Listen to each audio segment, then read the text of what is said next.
President হিসাবে এবং প্যানেলের লিডার হিসাবে আমি মোহাম্মদ মফিজুল্লাহ বাবলু নির্বাচনে অংশগ্রহণ করছি।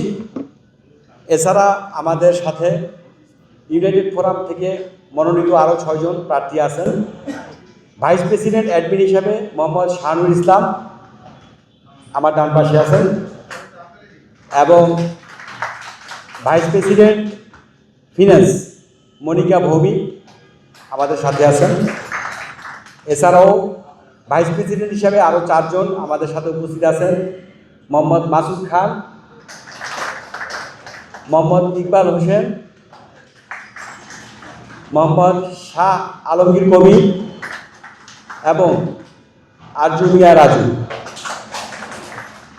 এই 7 জন ক্যান্ডিডেটের প্রত্যেকেই তাদের দীর্ঘ অভিজ্ঞতা এবং তাদের ব্যবসায়িক যে পরিধি এবং বিজিবির সাথে সংশ্লিষ্টতা, এই সমস্ত কিছু সমন্বয়ে আগামী বিজেপিকে আলোকিত একটি বিজেপি গড়ে তোলার লক্ষ্যে আমরা ইউনাইটেড ফোরাম এই নির্বাচনে অংশগ্রহণ করছি। বিজেপিকে একটি অনন্য মাত্রায় নিয়ে যেতে চেষ্টা করব, সমস্ত বিজেপির সাধারণ ভোটারদেরকে সাথে নিয়ে, সদস্যদেরকে সাথে নিয়ে।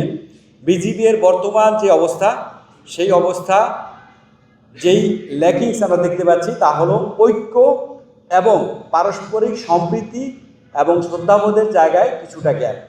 আমরা ইউনাইটেড ফোরাম একটি ভিন্ন ধারা তৈরি করে প্রত্যেকটা স্টেক হোল্ডার এবং এই বিজেপিতে যাদের অবদান, যার যেই সম্মান, যার যেই অবস্থান, সেগুলোকে আমরা পুনরুদ্ধার করে প্রত্যেকটা বিজেপি মেম্বারকে আমাদের একটি ছাদের নিচে এনে ঐক্যবদ্ধ করে বিজেপিকে এগিয়ে নিয়ে যাব। কারণ আপনারা জানেন, বাংলাদেশের জাতীয় অর্থনীতিতে সবচেয়ে বড় যে অবদান তা হচ্ছে তৈরি পোশাক শিল্প। আর এই তৈরি পোশাক শিল্পের যে অর্জন, সেই অর্জনের পিছনে নীরবে ভূমিকা রেখে যাচ্ছে বাংলাদেশের এই ছোট, মাঝারি এবং বড় লেভেলের যে বাইং হাউসগুলো, সেই বাইং হাউসের অবদান কিন্তু অনস্বীকার্য।